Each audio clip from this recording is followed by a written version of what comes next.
Nous recevons un invité que nous apprécions particulièrement. Beaucoup. Puisque nous allons parler de musique, mais pas que. Nous recevons Tikenja Fakoly. Bienvenue. Merci. Nous sommes très contents de vous avoir avec nous aujourd'hui et demain. On va faire 2 émissions ensemble. On va parler de votre nouvel album, dernier album, mais également de votre immense carrière, débutée il y a pas mal d'années. Maintenant, avec votre, on voit la pochette du dernier album, Le Monde est chaud. Voilà, encore une fois, l'Afrique au cœur de la pochette et de votre musique, mais aussi de vos préoccupations, j'ai envie de dire, parce qu'au-delà de la musique, pour moi, vous représentez aussi une voix politique et des revendications. Est-ce que la politique, c'est forcément indissociable de vous et de votre musique ?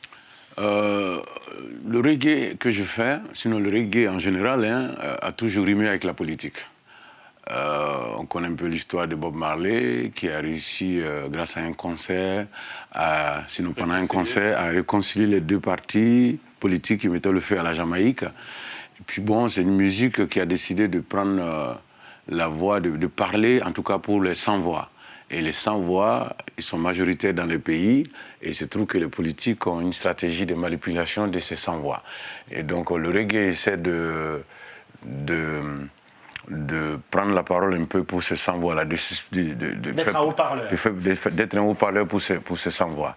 Et donc, voilà, pour répondre à votre question, je dirais que, voilà, le reggae a toujours rimé avec la politique. Avec l'engagement tout court. Ouais. On pourrait dire à des moments qu'on fait de la politique, mais on ne fait pas de la politique, mais on essaie d'expliquer un peu ce que les politiciens manigancent aux populations à travers notre musique. Voilà. D'expliquer ce qui se passe entre les lignes, voilà, par rapport à leur discours, par rapport à leur agissement. Exactement, c'est ça. Et c'est d'ailleurs ce qui vous a valu le succès dès le départ avec votre premier album, France-Afrique, mais aussi des problèmes. Des problèmes. Vous êtes ivoirien, vous avez été banni de votre pays, en fait. Est-ce que vous pouvez nous raconter comment ça s'est passé ? Effectivement, je suis allé en exil en 2002, au Mali. Parce que la guerre a déclenché en Côte d'Ivoire et il se trouve que moi j'étais l'un des seuls artistes qui n'a pas peut-être condamné la rébellion ou bien qui n'a pas soutenu le pouvoir en place à l'époque. Donc, et moi j'ai appris un jour qu'il y avait une liste qui circulait et que c'était la liste de l'escadron de la mort, enfin que j'étais sur la liste. Et j'avais un grand frère, enfin du même village, qui s'appelait H. Kamara, qui était comédien, qui était sur la même liste. Et lui, lorsqu'on lui a dit de partir parce qu'il était menacé, il a dit qu'il ne va pas, parce que lui, il pense qu'il n'a rien fait. Malheureusement, quelques temps après, on a retrouvé son corps dans les rues d'Abidjan. Il a été arrêté chez lui et assassiné, et le corps a été jeté dans les rues d'Abidjan.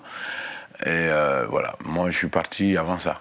Moi j'ai écouté, j'ai pris les menaces au sérieux et je suis parti. Donc je suis revenu 5 ans après. J'ai fait 5 ans d'exil. Cet exil a duré 5 ans, voilà. On parle de bannissement, mais là c'était carrément, on voulait votre mort. Ah oui. Je pense que c'était l'objectif du régime en place à l'époque. C'était puisque c'est le nord et le sud qui étaient un peu en guerre, donc il fallait assassiner quelqu'un de renom qui est ressortissant du Nord pour pouvoir traumatiser un peu les gens du Nord. Et donc c'était un peu ça. Et donc moi j'ai dû partir, j'ai pris cette menace au sérieux, je suis parti. Malheureusement, mon ami n'a pas eu la même chance. C'est suite au morceau aussi, Le Balayeur Balayé. Le balayeur, c'était en 2000, lors de la transition, lorsque les militaires étaient au pouvoir et qu'ils avaient promis qu'ils allaient balayer la maison. Et quand on a constaté qu'ils étaient en train de balayer pour s'installer, donc il a fallu leur parler. Et moi, je leur ai parlé à travers ce titre qui s'appelle Le Balayeur Balayé. Parce qu'après, ils ont été balayés. Ouais, voilà. Comme on disait tout à l'heure, l'album est sur un autre ton. Quand il n'y a pas d'élection, on ne parle pas trop de politique, et là on est sur de l'écologie. C'est la première fois que moi, vraiment, que j'entends Tikenja, j'écoute cet album depuis un moment, vraiment parler d'écologie. C'est la cible, entre guillemets, c'est le sujet de l'album. Comment vous expliquez ça ? Mais c'est surtout qu'il y a urgence. Il y a urgence, je pense que la planète est très perturbée. Voilà, je pense qu'elle est en train de nous parler et qu'on ne l'écoute pas, alors que c'est sa seule manière de nous parler. La planète ou Donc quand on voit les tsunamis, on voit souvent, au moment où on s'attend au froid à Paris, il fait chaud. Au moment où on s'attend à la chaleur, il fait froid. Voilà. Donc Bamako, il pleut. La dernière fois, il a plu jusqu'à il y a des voitures qui ont été submergées. Et donc, je pense qu'il y a urgence. Il y a urgence de sensibiliser les populations et aussi de dénoncer l'inaction des dirigeants du monde actuel. Quand le président d'un pays moteur comme les États-Unis dit qu'il ne croit pas au réchauffement climatique, alors c'est assez inquiétant parce que ce sont des pays comme ça qui peuvent amener tout le monde à respecter la nature, etc. Et donc moi j'ai décidé en tout cas de parler de ce sujet parce que si on aime nos enfants, je pense qu'on doit avoir comme souci de leur laisser un monde meilleur, de leur laisser une planète propre. Et donc, voilà, pour moi, le sujet, c'était très important. C'est pourquoi je l'ai abordé dans deux morceaux. Il y a Le Monde est chaud et il y a Écologie, qui est le 12e titre de l'album.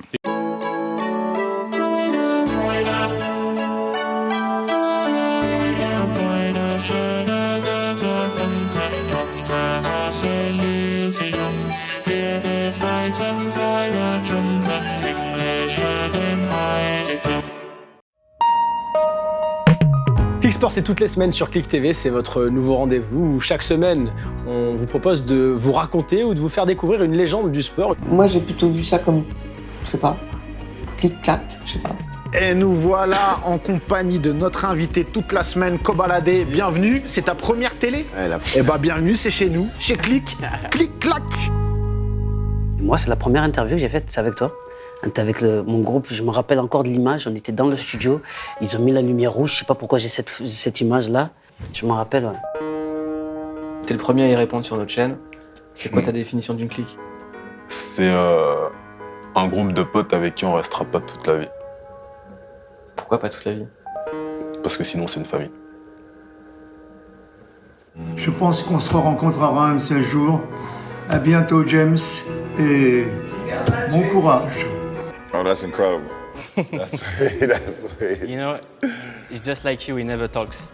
Bienvenue pour la première de Parle-moi. Dans Parle-moi, on va parler littérature, mais pas de livre, puisqu'il paraît qu'aujourd'hui on lit plus. Donc à défaut d'un livre, on va parler d'une page. Chaque semaine, on va recevoir des gens qu'on trouve inspirants, qui vont venir partager leur expérience sur un sujet qui touche tout le monde. Et la première qui arrive, c'est la confiance en soi. Et ça se voit, on est au top. Que suis-je? Je suis chinois. J'ai des cheveux un peu bizarres. Je suis un peu chelou, d'une façon générale, je suis chelou. Mais j'ai un talent de ouf. Je suis Bounaïmin et j'arrive sur Click TV.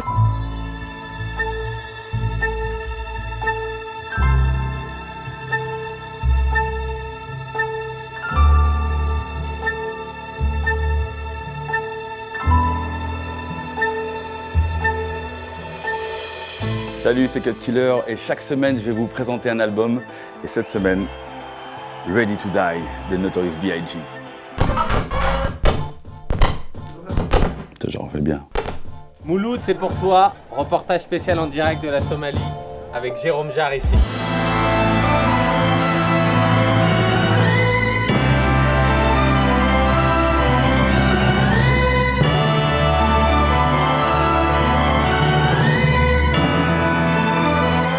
Là exactement, on est en direct de Cox's Bazar au Bangladesh, plus précisément dans le camp des Rohingyas, pour faire quelques jours en immersion à la rencontre de ces peuples. Moi, j'avais un rêve et j'ai été jusqu'au bout de ce rêve et j'espère que vous aussi, vous aurez des rêves et vous irez jusqu'au bout. Donc on touche ce bois là. Que t'as touché quand t'étais petit. Ouais, j'ai touché.